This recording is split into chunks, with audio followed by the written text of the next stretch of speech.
It's Wrestling Observer Radio. I'm Garrett Gonzalez, and Dave Meltzer is on the line from Honolulu at the airport. Is this the first time you've done a radio show at the airport before?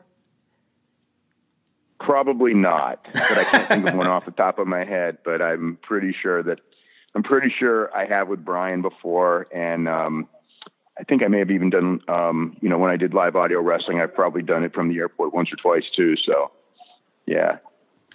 Well, we're not going to talk about the Golden Globes. We're going to talk about all the stuff that's been happening since you've last recorded with a bunch of people. You and I recorded, you and Brian recorded, you and Jim Valley and Fumi recorded.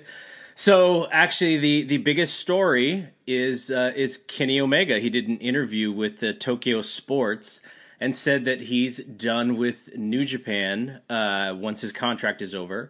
And that it's either AEW or WWE. What have you heard about this? I certainly have had that hinted to me all week. I know that New Japan at Dash was still feeling that they were in the running to keep the two guys they thought they were in the running to keep were Omega and Jericho. But even before that, I had certainly heard the rumblings that that would be it for Omega. So I'll tell you what, with New Japan, so I guess the thing that I'm not sure if this is out yet or not, but New Japan has made the decision that they are going to work with the Ring of Honor, which means, and right now, at least for now, they're not working with All Elite, which is a really interesting dynamic because I know that even as late as a couple of days ago, All Elite was kind of thinking that, maybe Kenny Omega would work for New Japan and All Elite both, and they would be able to, All Elite wanted to keep their talent working in New Japan and wanted to partner with New Japan on events, and that's not going to happen, at least for right now. And who knows what happens in the future, but that's the thing right now. And that may have cost them Kenny Omega. And New Japan has all those, as everyone saw at the Tokyo Dome, they have some really ambitious plans for the next 365 days, which include 2 straight nights at the Tokyo Dome, the American Airlines Center in Dallas, running a big show there, running a big show in London. And the most important guy as far as like outside of Japan for that company was Kenny Omega. And I think that, the two most unreplaceable guys would be Omega and Okada. I think those are the two most valuable guys. And Naito as well is very, very valuable, as is Tanahashi, but I think that those two are the two most valuable. And losing Omega really hurts. I think it hurts the international appeal of New Japan if you lose Omega and you lose Young Bucks and Cody. That's and Hangman. It's a pretty big blow. I think they can't go against Ring of Honor because they have the contract in place for the Madison Square Garden show. So perhaps after that, maybe things will change. But maybe they won't. But right now, it's when All Elite was announced, when we talked about it and before, it's like it's really good for the wrestlers, but there's a flip side of this, right? With the way everything seems to be going down, which is that the talent is going to be spread thin in a lot of the big time matchups that we thought we'd be seeing, or programs that would be built are now a lot more limited because you're having guys guys that were working for New Japan no longer working for New Japan, and a lot of guys, a lot of key guys. And on the flip side, All Elite won't have access to the New Japan guys, which to me was very important for them. So, I think that hurts. I think that hurts both sides right now. In a perfect world, Ring of Honor, All Elite, and, New Japan all find a way to work together. But, the reality is that Ring of Honor and All Elite are competitors, and they're, both are going to have exclusivity on their guys. They're not going to work together. And in a sense that it short-term benefits the wrestlers, it doesn't benefit the fans in other ways. And it weakens everyone's potential I think. I don't know. What's your thoughts on all this? I just wonder if they are going to, like who can you get to replace someone like that? Obviously, Jay White is in a position now where he could be placed in Omega spot, but then, there's still, I think there's still a void of guys, because like you said, they're going to have to redo a lot of the of the matches. You're gonna just have to do them all over again, and the matches are still going to be great, but there may be a little bit of lack of freshness about it. I'm sort of like in a I like to wait and see, because I think when ROH when we first heard that the Bucks and Cody and them weren't going to work there anymore, I was like, oh gosh, there's a void there. And then they made some moves and they signed some guys, and it looks pretty good now. So I kind of want to wait and see, but I don't know what is out there as far as who they could bring in. I don't know. Doesn't seem like there's a lot of Jerichos out there to kind of bring in to spark stuff. Yeah. Well, I mean, as far as Jericho goes, I mean, Jericho's, I guess Jericho and Omega are free agents. We don't know where they're going to end up, but Jericho at most is going to probably be working, five, six dates at most for New Japan. I mean, he's not going to be working there as regular as Omega was. And he's not going to be, he's not going to be there to carry the main events, although maybe he will have to, but that's asking a lot, because it'd have to be a different style of main event than the people are used to. There's a lot of things going on, but losing Omega, New Japan's also losing, besides the guys we mentioned, they're also losing Kushida, who looks to be WWE bound, which is an interesting move from his standpoint, because I was just in Japan and everybody was, it's kind of been talked about, and actually for months we've mentioned it, in the newsletter and stuff like that WWE was after him, and it was open discussion. But I mean, and some people think, well, he went as far as he could in New Japan. There was nothing new for him, but at least in New Japan, he was always going to be in the junior heavyweight championship mix and a key guy, because I think Will Ospreay's going heavyweight, and Hiromu, who will wrestle again at some point, but no time soon. He would have been the guy who's going to carry the division, and now it's questionable. And even when he returns, from that kind of an injury, you don't know what you got. I mean, he may be very, very limited. But in WWE, I mean, I look at Tozawa, who's fantastic, and look at where he's at. And he's a small guy. He's Japanese. He'll do well in NXT, but, New Japan to NXT is a downward move, not an upward move. And then when you get to the main roster, I mean, I guess there's a chance, but I don't see Kushida doing well on the WWE main roster. For a lot of reasons. So, I don't know. That move kind of surprises me in a lot of ways, but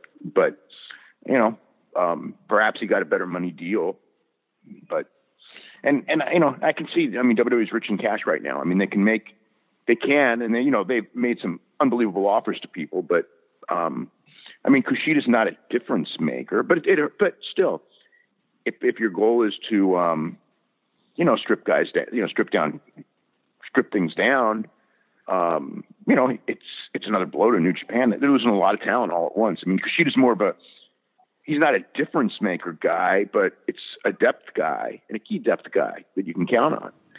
To go back to Omega really quickly though, have you heard a lot of these, insane rumors out there about how much money WWE is offering, what kind of creative control that they're offering? They're not offering him creative control. No, they're offering creative control. That one sounds pretty outlandish, but there's lots of rumors about, big money and everything about Kenny. Like what do you sense is realistic for an offer from WWE? I don't know. I can't even judge. I mean, I know offers from guys, as do you, that were pretty damn big. And Kenny would be someone that would be higher than them. So I could, but putting it down on paper, or I don't know. I mean, he could get a ton of money from WWE. I'm not sure that that's what motivates him, but at the same time, if you go with the idea that, hey, maybe I want to only wrestle 3 more years, then that giant money looks pretty good. Do you sense that he is really undecided, or do you think he's pretty much made up his mind and he's just waiting to announce? But the article that was written made it seem, and it was in Japanese, so obviously I'm using a Google Translate to sort of figure things out, but it sounded like, he was like, it's between 2 companies and I'm not sure yet.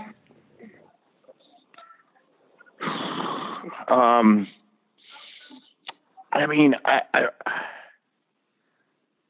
really can't answer that. I have hunches.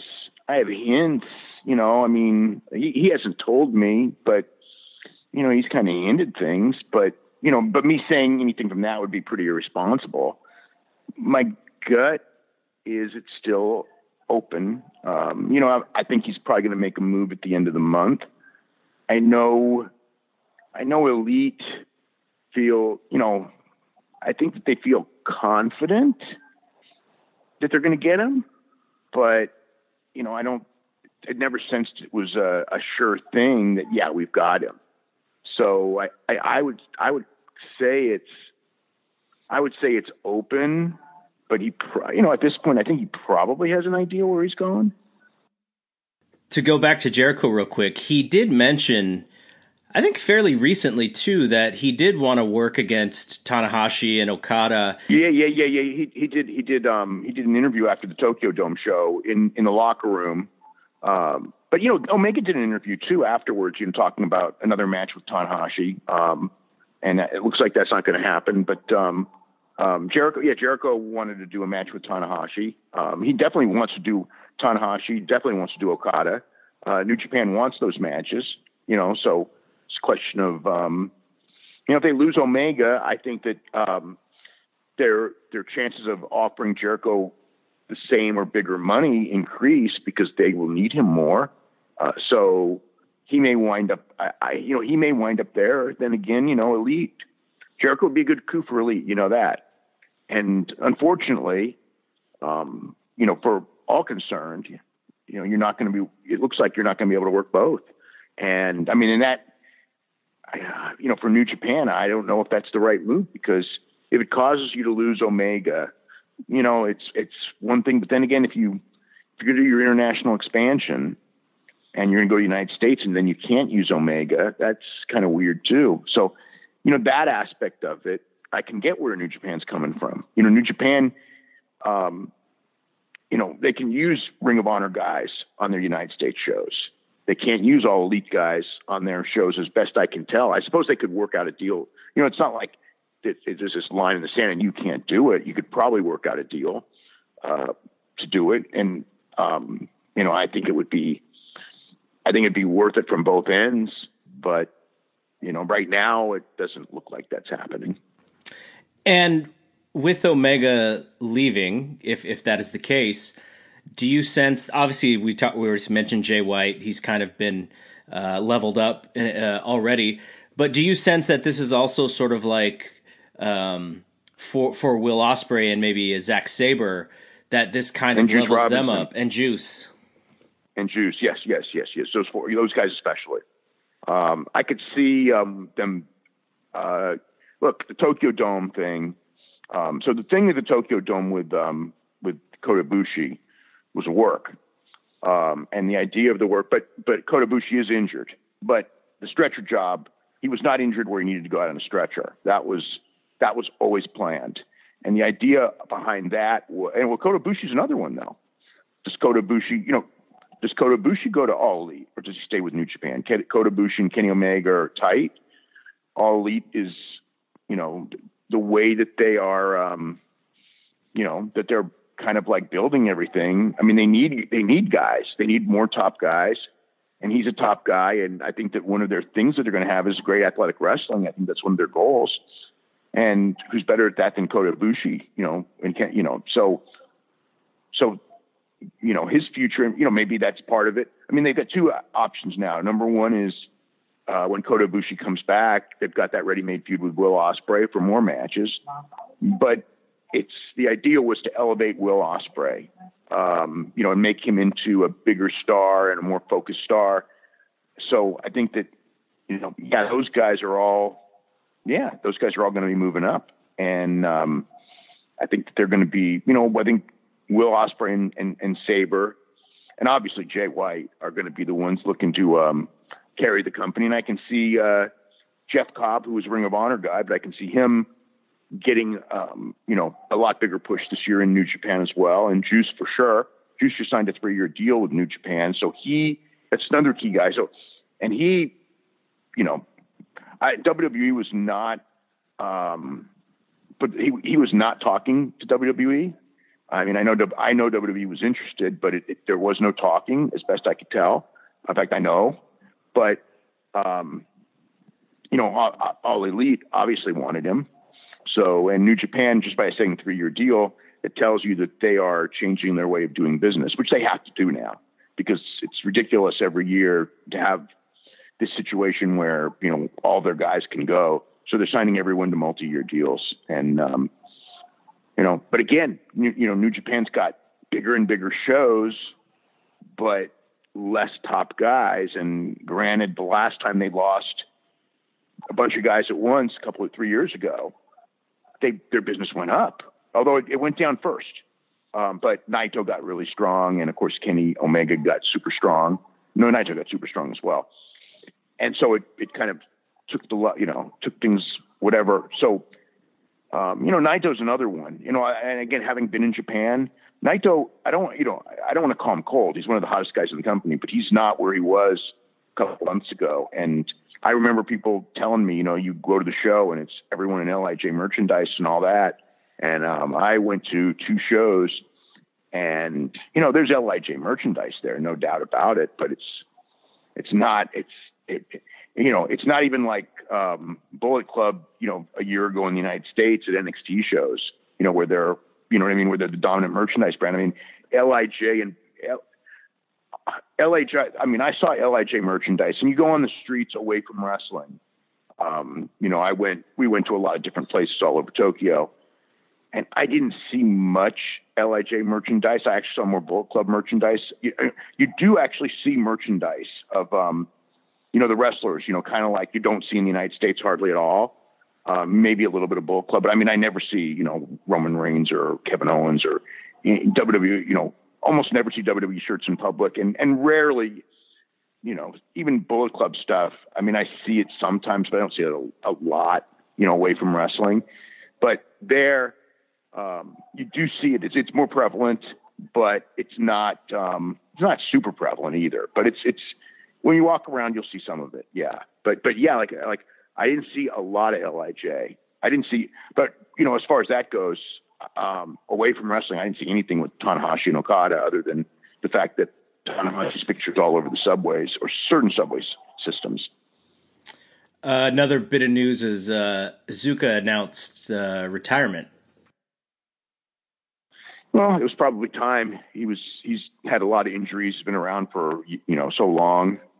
So yeah, he'd been pretty much phased down anyway. But I guess he got a swan song in Tokyo Dome. But yeah, I'm not surprised. And as far as the Suzuki-Gun group goes, with Sabre being so strong, and then you had Lance Archer and Davey Boy Smith as well as Desperado, Kanemaru, Taichi, Taka. I don't see that as any. I don't see that as a major thing or anything. So you did the post-game show for Wrestle Kingdom with Jim Valley and Fumi Saito. Was there anything else that kind of came out of the show that you wanted to bring up that you didn't get a chance to bring up on that show? I don't know. Do you have any questions or anything on it? The one thing on the show is that they made the decision to go 4 hours, and I think that was the key. It's a funny thing because there's no rule of thumb. The rule of thumb is, it's funny because we'll watch WWE and we'll go, this is too long, and then I'll watch New Japan and they'll do essentially a 5-hour show, and you're just going like, man, it was too short. I think that when you have the capabilities of a lot of great matches, you can go a little longer for the biggest show of the year. I wouldn't recommend a 5-hour show like for a normal show, but this management definitely is more into more concise shows. And then the rule kind of is that they're going to give the main events, the time to be the main events, but the guys underneath are, they're going to be underneath guys and they're going to be doing their 10-minute matches. I mean, it was really notable. Okada went, whatever it was, 14 minutes. I mean, that's Okada third from the top with Jay White, which is a big time match. And then, every match I thought was, other than the Ospreay match, I guess went about as long as I expected, but every other match, they were just a lot shorter than I expected. And, it's still a great show. It was an excellent show live. I mean, I don't know what it was like as far as you watching it, but, in the building, Tanahashi and Kenny Omega was, probably one of the 3 best matches in Tokyo Dome history. That was my thought. Maybe, it's hard, watching it live and then comparing it to those Tanahashi Okada matches. Cause when I think back on all those Tanahashi Okada Tokyo Dome matches, they were phenomenal. This match was also phenomenal. Maybe it wasn't top 3, maybe it was top 5, but still it was just an exceptional match. And the Jericho and Naito match, a lot of people thought it was Jericho's best match, since coming to New Japan. I still think the Omega match was better, but it was a great match. And, I think the Ospreay and, Kota Ibushi match was phenomenal. So with Ibushi, the actual situation is he was the elbow and flash knockout was a planned spot to be an elbow to the back of the head and a flash knockout. He was not hurt by that, even though a lot of people think he was. And it looked like he was because they're very good at what they do. But one of Ospreay's kicks when they were in the corner did nail him. He did have a concussion. He was kind of confused after the match was over. It was not a major concussion, but he may have a detached retina, which if that's the case, that's major. So right now that was the last that I had heard, which was the day after the show, as far as that goes. So yeah, that's the situation with him. He'll be out of action. He was going to be out of action for a while, selling the stretcher job anyway, which, he had to do. And then, again, he's not under contract. And I know that obviously, it doesn't take any brains to know that All Elite's going to be after Kota Ibushi. So again, I think that all of the guys that they feared, losing were all losing on that Tokyo Dome show. I mean, Kushida and Hangman, everyone that you feared losing, were the guys that were getting pinned. So you were at New Year's Dash live. How was that show? Just, the experience of seeing that show live. It was a Cork and Hall show. I mean, I think that, you got a lot of angles. By the way, so the, I don't know what's been announced yet, but the Ishii and Nagata angle is actually for the United States, which is kind of surprising. So I'm not sure which city that's in because they're running Nashville, Charlotte, and Los Angeles. But they're going to do a singles match, I believe, in one of those cities. I think Cobb and Goto might be doing something on those shows. But yeah, so that's kind of like I think Robinson might be on those shows. I'm not sure of that one though.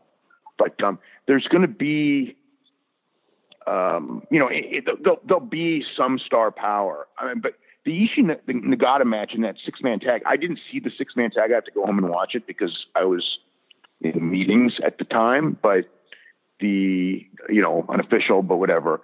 I heard that the crowd going crazy for that match. I don't know. Did you see that match? 6-man with Will Ospreay? I got to see it, though I was having issues with the network, so it was like freezing and it kept pausing. But it was fun for what it was. The match that I was interested in after watching it was Jeff and Nagata against Ishii and Goto. That seemed like it would be a really fun match coming out of that. But you know what they also announced tonight were the cards for New Beginning. So they did. Okay. For night one, main event is Tanahashi and Okada versus Jay White and Bad Luck Fale. Yeah, it makes sense as a match. You know, I'm not super excited over it, but that's now, which city is that in? Sapporo? Yes. Yeah. And then the main event, the main event for night two is Naito and Taichi. Yeah, well, I knew that was going to be one, and that's tough. You know, I mean, Taichi's he's not at that level now. Naito and Taichi did have one really great match last year, and then one not so great match. So we'll see.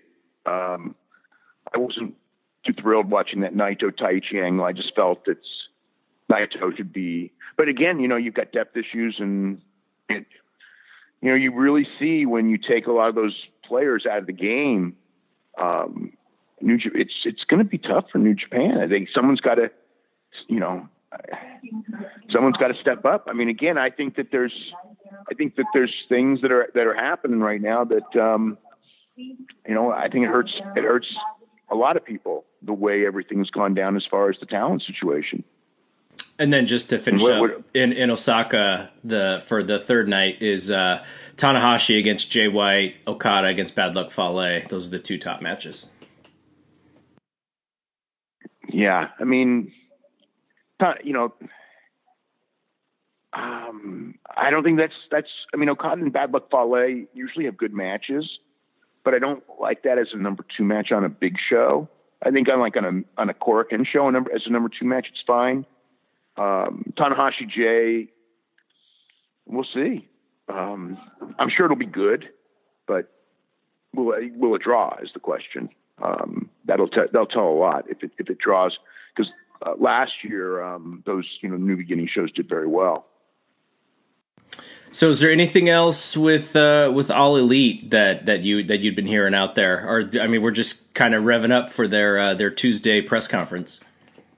Right. So they'll announce their first show on Tuesday, and then I don't know what else they're going to be announcing, but it'll be a star cast with Conrad Thompson will be affiliated with the star cast.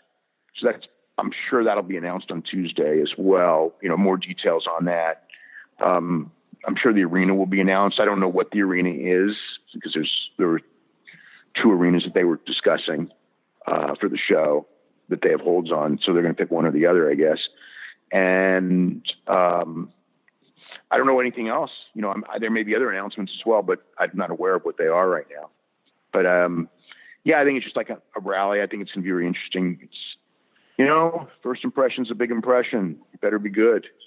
It's a big thing for them. I think they'll be doing some Q&As. That was the impression I got. I mean, no one's really told me a lot about it, other than they're spending a lot of money to put it together. That I know.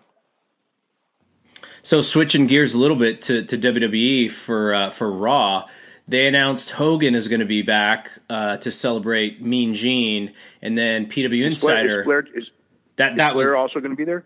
PW Insider reported Flair today that he will be there as well. Yeah, I'd heard Flair, and and I heard they announced Hogan. So yeah, that's I mean, Hogan and Gene Hogan and Gene were tight, legit. So that's I mean, I guess if there's a reason to put him on television, I mean, that's a good reason, and I'm sure Hogan's first match back should help ratings. And that first show in January. They're going against the college football championship game, right? Yeah, Alabama and Clemson. Yeah, in San Jose, right? Santa Clara. Yeah, the story going around Santa Clara is the ticket prices are the secondary market for that stuff is not doing fantastic. So that's kind of like the story around the game. I heard that when I was here. Yeah, that what was the deal? That it's what was the reason for that? Because it's like. Because usually those teams travel well. So I heard the hotels are like through the roof here. Yeah, I don't know. I mean, I think some people were trying to say that, just the Bay Area in general is not a great market for college football. But the 49ers PR guy it's 49er Stadium. He was saying that they got a great response from the season ticket holders and everything's fine, but like just the national story is that the game isn't as big of a deal live as it usually is in other places. Yeah, I wonder how that translates into. I mean, they're big time teams, so it's not like it's. So I don't know. I don't know what that means. Anything else as far as New Japan or AEW or WWE that we didn't talk about before we move on to some of the other news? No, unless you have any questions. There's nothing else. There's nothing else that I can really think of. I think that it's going to be some. So did they announce the cards for the new beginnings in the United States? I did not see anything on that. Okay. Yeah. So I think what I said was probably going to be some of the key stuff. I don't see anything, though. I know that they had, I think the press conference was tonight. So that's probably where a lot of the news came from earlier tonight. But yeah, so, I guess the other big thing, is actually in UFC because they're trying to set up for, 235. John Jones against Anthony Smith. That's what Dana's trying to get, and then I guess they got to get Jones cleared in Vegas in order to do it. Yeah. And what about Tyron Woodley and Usman? What city? Do you know what city that's in? I think that's for the same show. Oh, that's a good show then. But man, I don't know the thing with John Jones and Anthony Smith, and that's going to be interesting because.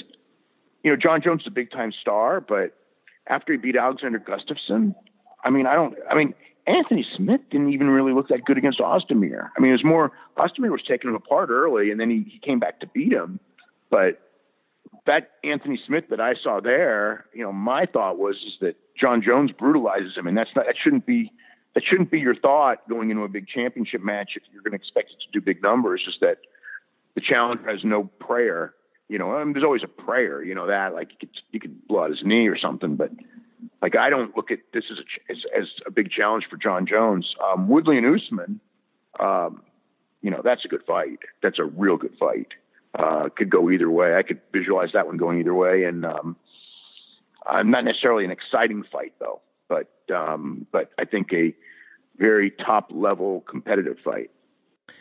Yeah, I mean, there seems to be some depth issues at light heavyweight if that's the next match, because what it feels like is it reminds me of like when a big boxing match is happening and they want to keep one of the main event guys busy, and so they feed him some guy who's not gonna beat him, and then he just goes through that guy and then goes to the bigger fight. That's kind of what this feels like for Jones. I know a lot of people like that Anthony Smith story, but yeah, it seems like it's a pretty big depth issue if this is your next guy. Well, I think the light heavyweight division has a major depth issue anyway. I mean, you got John Jones and Gustafsson, and I think that was, who else is there? If you don't have Rumble Johnson anymore, who probably could have walked in and, I suppose, I mean, you can see why John Jones is begging for a Cormier fight right at this point, because he doesn't have anybody else. He could move up to heavyweight, but I don't sense he wants to do that. I know Luke Rockhold's been doing a lot of talking, but man, I can't see Luke Rockhold beating John Jones either. I mean, at all. So, I don't know that I can see anyone beating John Jones, but at least there's maybe somebody somewhere that could be competitive. But I think that, when we're talking about that, who would that be? I could see Steven Miocic being competitive with him, maybe Cormier, maybe.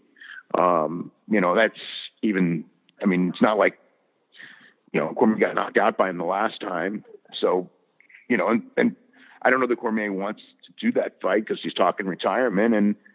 The other thing too is that you've got a lot of guys, Cormier doesn't have to fight him anyway, but there's people who are just basically, everyone in the world thinks that he's a juicer, and why acknowledge it? And you know what I mean? Like, why go in there with a handicap? Do you think I mean, you mentioned Rockhold because he's a name, and then there are other middleweights, who are a little or are big for that division, like Yoel Romero, who could fight light heavyweight if he wanted to. But do you think that they would try to bring somebody up? Because I mean, I'm looking at the top 10 for the light heavyweights, and there's nobody who would even be a halfway decent draw with Jones. Yeah. I think that of all of them, I guess Romero. I mean, because the one thing with, Romero's a little small for him. And I certainly would favor John Jones against Romero at this stage of the game because of the age and everything. But at least it's like a name who's pretty good. Right. Okay, so there was a couple of passings most recently on New Year's. Bodybuilder Ed Corney passed away at the age of 85, and I know you wanted to talk a little bit about him. Yeah, I never talked about this, but I used to train with Ed Corney. Did I ever talk to you about that? No. Yeah. I mean, it's not something it was so long ago, over 40 years ago.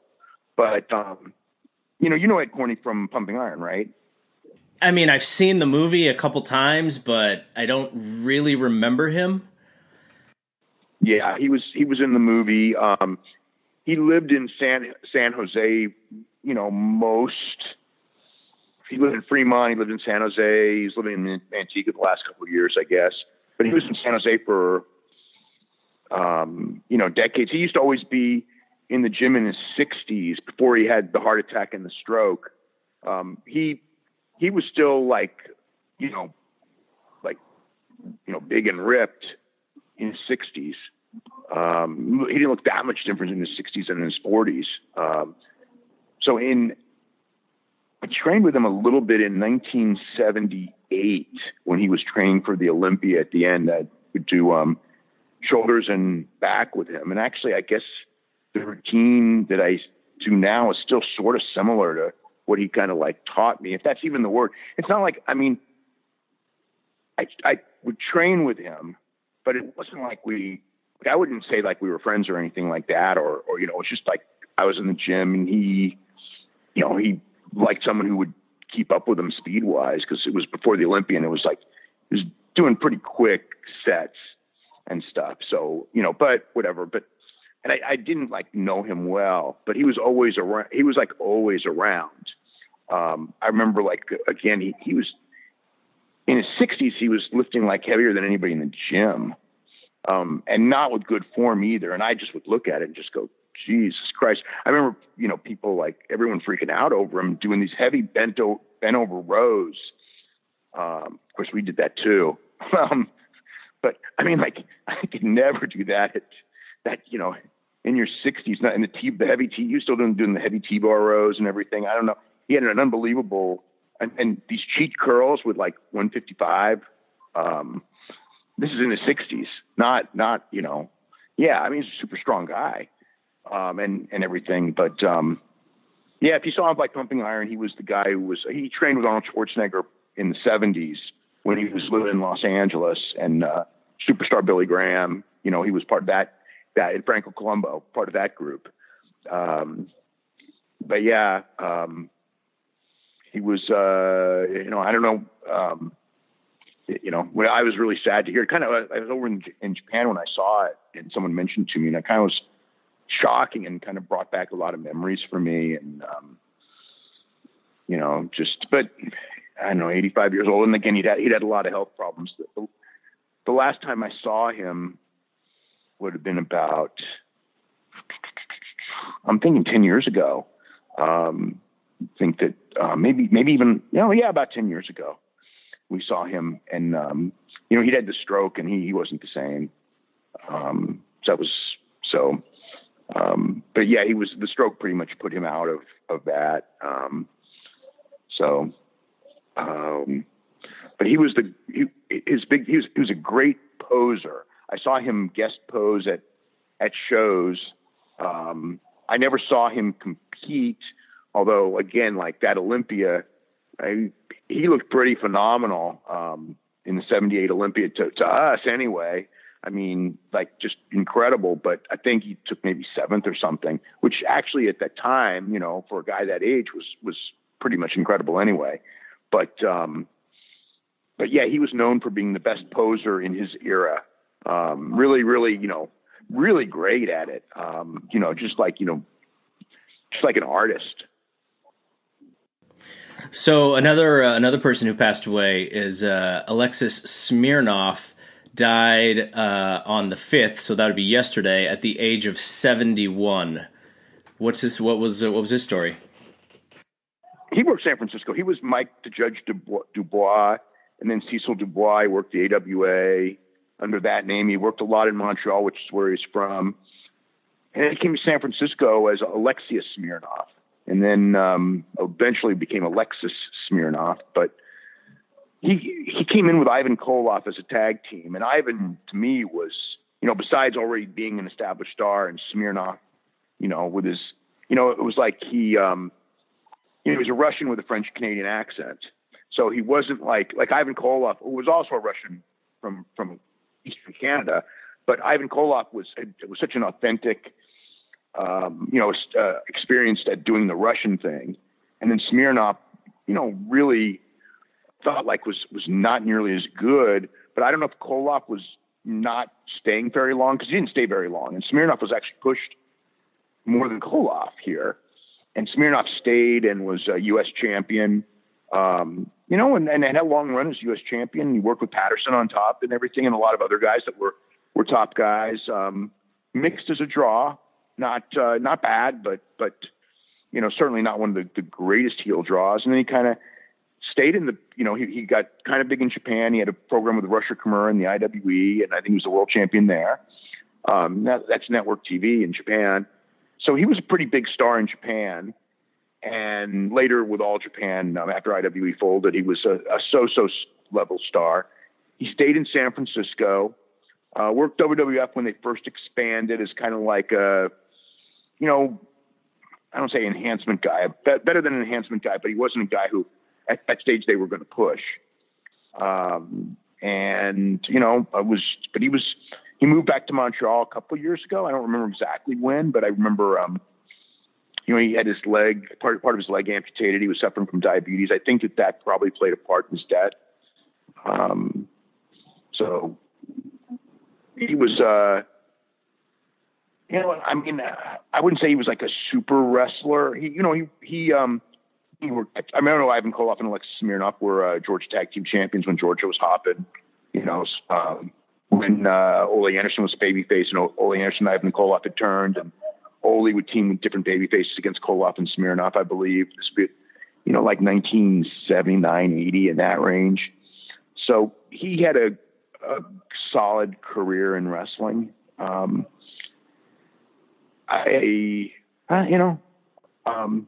He booked some independent stuff here. He ran wrestling school here with Jerry Monty too for a couple of years. All right, so we got through most of the news, and if I think of anything else that I wanted to ask you, I'll follow up. But I kind of want to ask you about your trip, because reading the history of the Tokyo Dome piece that you put up on the website made me wonder if, you know, you hadn't been back to Japan in a while. I mean, did you sense that there were lots of similarities, or was it really different? Like, what were your memories compared to your thoughts about the trip?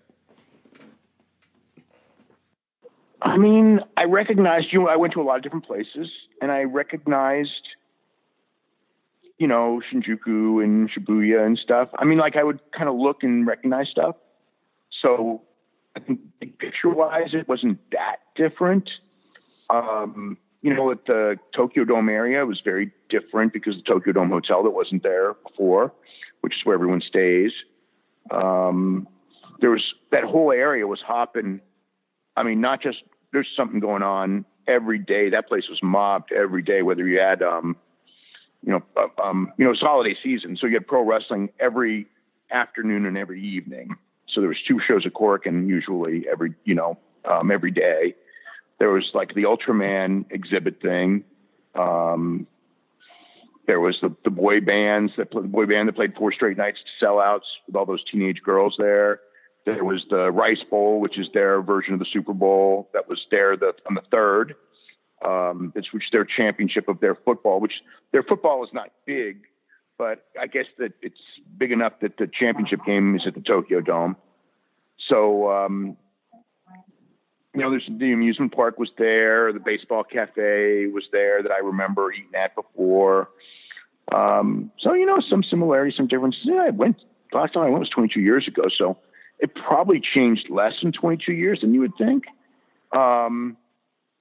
As far as like going to a show and the feel of a show, not that much different, I mean, it's, more women in the audience, I would say. And of course, with the women, more men in the audience. I mean, when I went, the audience was a lot of girls and a lot of guys. And now for the women shows, or at least I went to 2 Stardom shows, the audience was almost exclusively guys. I would say 95% guys, maybe even more. It's all guys jammed in there, Of course, the crowds were way up because of the foreigners, the foreign fans, because there were 6,000 foreign fans at the Tokyo Dome, and they were all looking for other wrestling to see. So there were at a lot of the shows. Now, there was hardly any foreigners at New Year's Dash. I think except for Trent Beretta's family was there, and us, and Mark Raimondi and his girlfriend G. And there might have been a few others, but I mean that, because you couldn't get tickets to that thing. That it was just a madhouse. Of course they go from, you go from Korakuen Hall to a Tokyo Dome next year. I kind of, I've been written on the board and in the Observer, actually, I'd written in the Observer that they should move it to Sumo Hall or maybe Budokan Hall next year because there's so much demand for tickets. And people were going that's ridiculous. It's not a good enough card. It's like, Jesus Christ, so many people wanted tickets. You should go to a building where you can get them all in rather than turn, all these Americans, and I shouldn't say Americans, foreigners, because quite frankly, when it comes to foreigners, a lot of them were from Europe and a lot of them were from Australia and a lot from the United States and Canada as well. But all those people that were at the Tokyo Dome, I'm sure every one of them wanted to go to New Year's Dash. And there were, whatever it was, there were 14,000 orders for tickets for that 1,800 seat, 1,700 seat, building, or they sell a little over 1,700 tickets, I think, for the building. It holds a little bit more than that. But so that was the, what was I going to say? The deal with, hold on. I lost my train of thought there because people were buzzing me and stuff. So anyway, the whole thing was between the 14,000 Japanese and the 6,000 foreigners, in an 1,800 seat building, it made no sense whatsoever. And I guess the deal was that they booked it way in advance, not realizing, or, again, a lot of it's just tradition. This is what we do, right? And now they have new management, and new management's not following tradition, which like longer contracts is one of the examples. Being more aggressive in the foreign markets, another one of the examples. But they've, man, I don't know about that talent being, I don't know. I don't know with all this expansion. I think that the talent situation, they need to be looking at that in a little different way, but we'll see how that all plays out. But anyway, so they're booking the Tokyo Dome, which is like, I don't know about that. That's a little scary, especially for next year, because if they did pack the Tokyo Dome this year, but you take all those guys off, and I don't know if they pack it next year. So is it going to be? So basically, it's going to be Wrestle Kingdom on one night, and then New Year's Dash in the Tokyo Dome the next night. Because initially, I think some people were confused thinking it was going to be 2 Wrestle Kingdoms back to back, splitting up the show. I don't know what the names of the shows are. I just know it's 2 straight nights at Tokyo Dome. So one of the other things, and I don't think it's going to be. I don't think it's going to be the second night with all the tag team matches and the angles. I think that the second night, I think they're going to split up where, I don't know if you do. I almost think you have to do 2 IWGP Championship matches and basically do a thing where, let's just say it's Tanahashi and Jericho one night and the winner against Okada the next night type of thing. I don't think that you should go in there with the idea that you're going to do the IWGP title on the first night and the Intercontinental on the next night. I wouldn't do it that way. Right. In the Observer on the history of the Tokyo Dome for last year, you mentioned that there was about 2,400 American and European fans, and this year it was way more than that, right? 6,000. Wow. Yeah, it was. It was unbelievable. It was almost like a WrestleMania. It wasn't.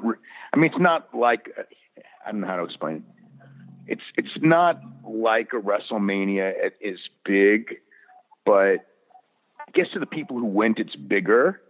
But it's like the real, like, it felt like every foreigner was like a subscriber. I mean, I'm sure that's not true. That's what it felt like.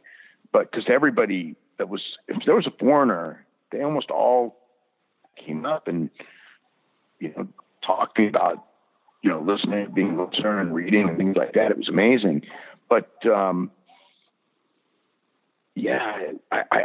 think maybe what happened is that last year all those people went and it kind of like made other people kind of go, wow, I never thought about going, but all those people went, maybe I should go. And then you just had tons of people who went. I think if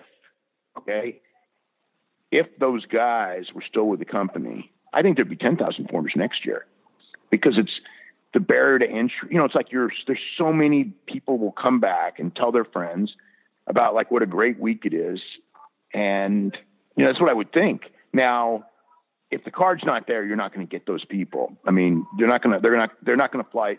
But, then again, maybe they would because of 2 Tokyo Domes, and then the idea that like, hey, we're getting 2 Wrestle Kingdoms, so to speak.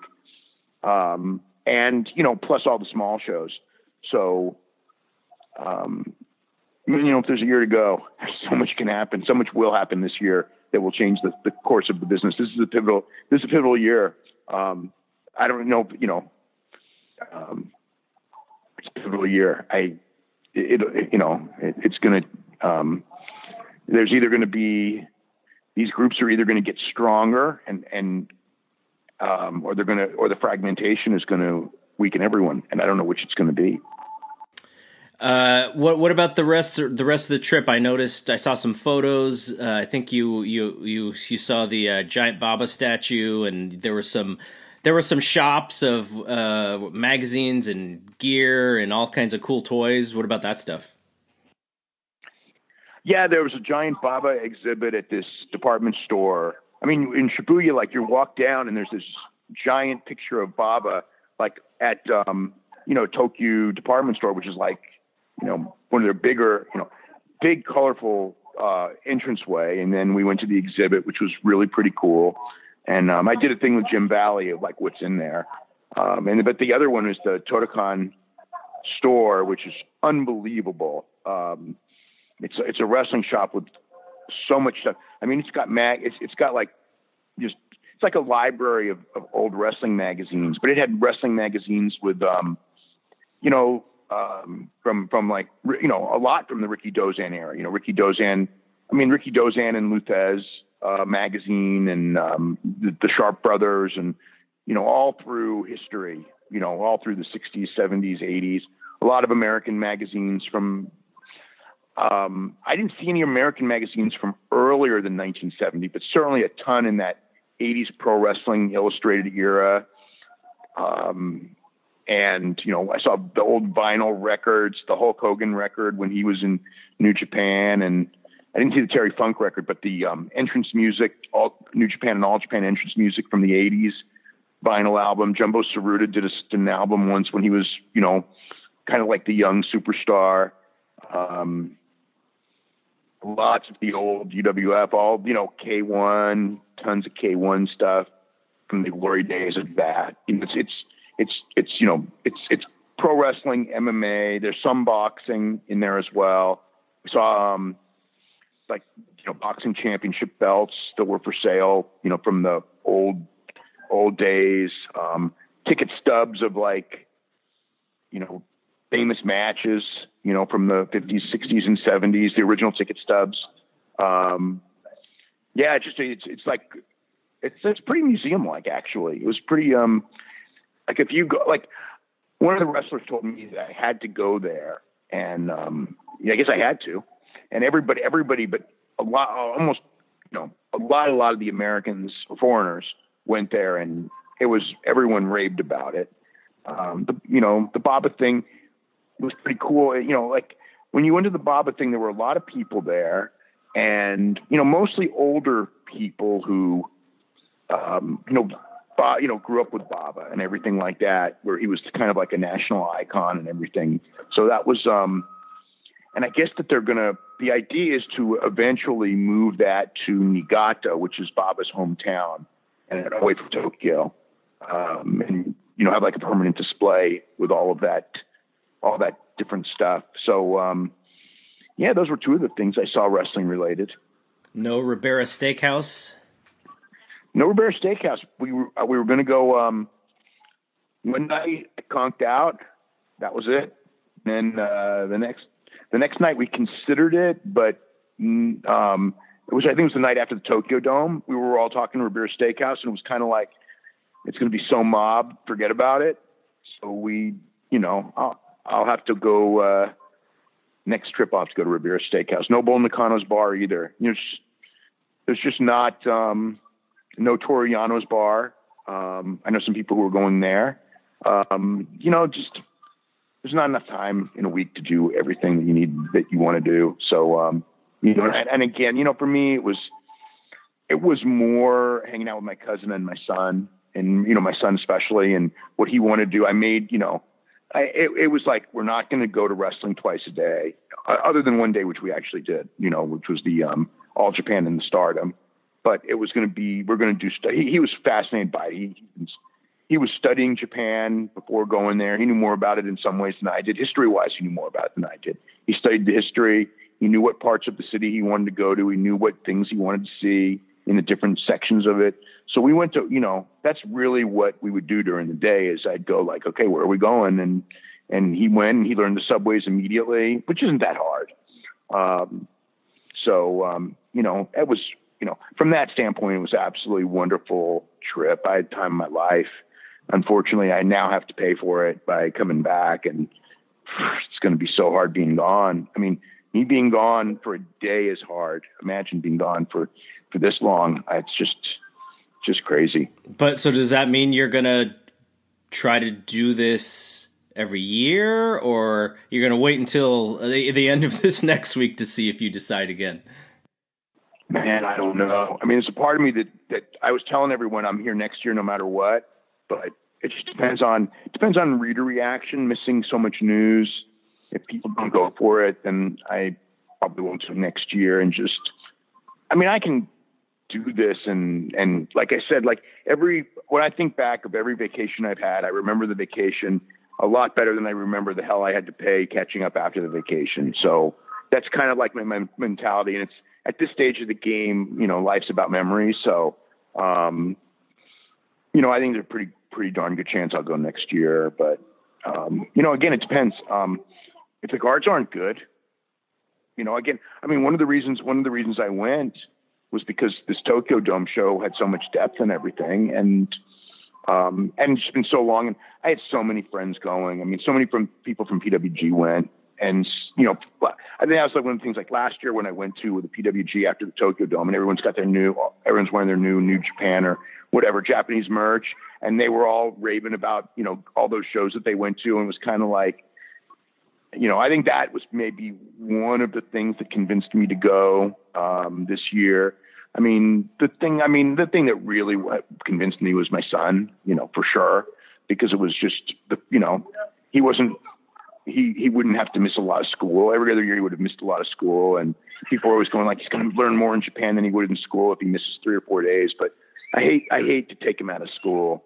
So this year he was only missing the one day, and actually we didn't even want to miss one day, but just the way the flights and everything worked out. I mean, he's going to miss tomorrow's school before we get home. So, but that was, that was the impetus. The Tokyo Dome was on a Friday, so he didn't have to go back to school before the 4th.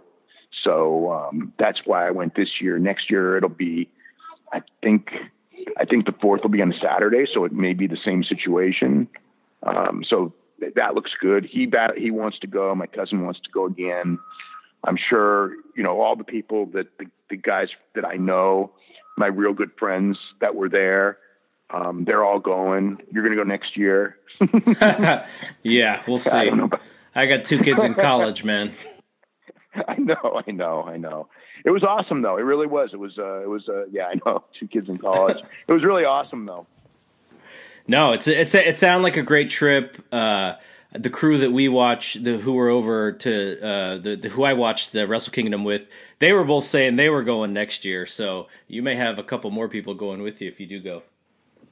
Yeah.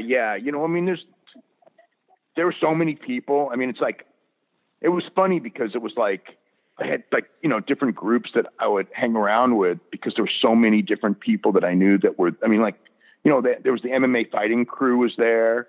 My friends from PWG were there. Actually, MMA fighting crew are my friends from PWG as well. But there's just a lot of different groups. Yeah, it was. There's just so much going on. I mean, it was really. It was more fun than any WrestleMania week, and I always have fun at WrestleMania weeks. But this was. Plus, you're like, it's just different going to Japan than going to Dallas, Texas, or New Orleans. I mean, it's just it's just more fascinating. You learn more, you sightsee more. There's more to see. It's a completely different culture. The food's different. So yeah. It was an absolutely phenomenal time.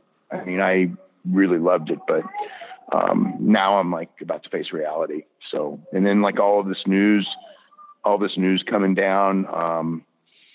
This is going to be an interesting year. I don't know. I mean, the All Elite stuff is certainly the talk of everybody there, and it's going to be, man. I don't know. There's a lot of it's a real interesting thing because again, like, it's not a perfect world. I kept thinking, like, even, again, this is even only a few days ago. And I just kept thinking, like, look, those guys in Ring of Honor work together. Wouldn't it be good if they could work with Ring of Honor and then in New Japan work with both of them and all that? And, wouldn't that be the best thing for wrestling, where you have the type of free movement and everything, and cooperation, but it's not happening now. Yeah, absolutely. Do you think it'd be good for we saw WWE they're going into and grabbing talent left and right, and then they made deals with some of these UK companies.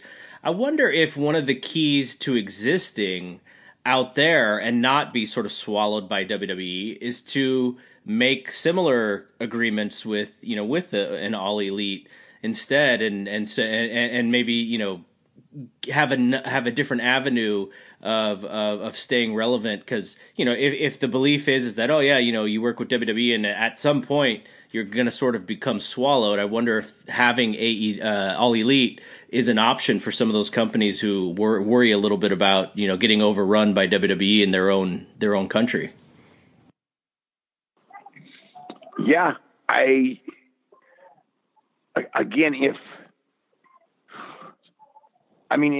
if New Japan and All Elite had formed a partnership, I'm absolutely certain Revolution Pro would have worked with them. I'm certain of it. But that didn't happen. I don't think that New Japan would. I don't think the animosity is there to where New Japan would not want Revolution Pro to have an affiliation with All Elite. I but I don't know that. I'd like to think that, that they wouldn't go that far. But yeah, it's all going to sort its way out, and it's all going to sort its way out. What can I say? So you'll be back and have a safe flight back, and hopefully nothing crazy goes down tomorrow. So you have a little bit of time to catch up, and I know you and Brian are going to get back into the swing of things as well. And then we'll see what happens as far as timing of the Observer. But I'm sure you always catch up eventually. Yeah, I mean, next week's issue should be on time. This week's issue will probably be a couple days late. I don't see any way around that. But the big thing's Tuesday, what they announce, and we'll talk a lot about that after it's announced. And what other announcements are made. I don't know how many announcements they're going to make, but like I said, I think Tuesday's real important because you really want that first impression to be something really, really good. Yeah, absolutely. And I mean, there's been, lots of rumors around TV too. So that's another thing that's out there. People are wondering about. Yeah. Again, I don't, they're in talks, and we'll see. I mean, the TV business it's a tough business. They seem to be closer, some viable than Billy Corgan or any of those other guys that have been floating around. But, until the announcement's made, it's all speculation, or it hasn't happened. This TV, you can go right down to the wire and think you got a deal, but until the signature, you don't have a deal. I've learned that about TV. So, but they got, they seem to be further down the line than others. But look at the TV situation. I mean, look at Impact, it's like, that's a real sad deal there. And, but you would think that if they were announcing the company and they have this rally and they're announcing this show, I mean, they have to kind of be confident that TV is coming, because without TV, like, what do you really have? I believe that they're confident. And again, those guys signed multi-year contracts. Everybody that signed multi-year contracts. So, and they're top guys.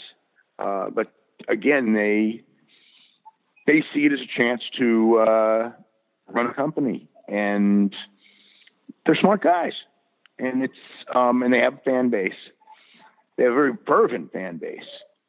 They don't have the giant numbers of a fan base, but perhaps with television, with great television and all that, perhaps you can build that.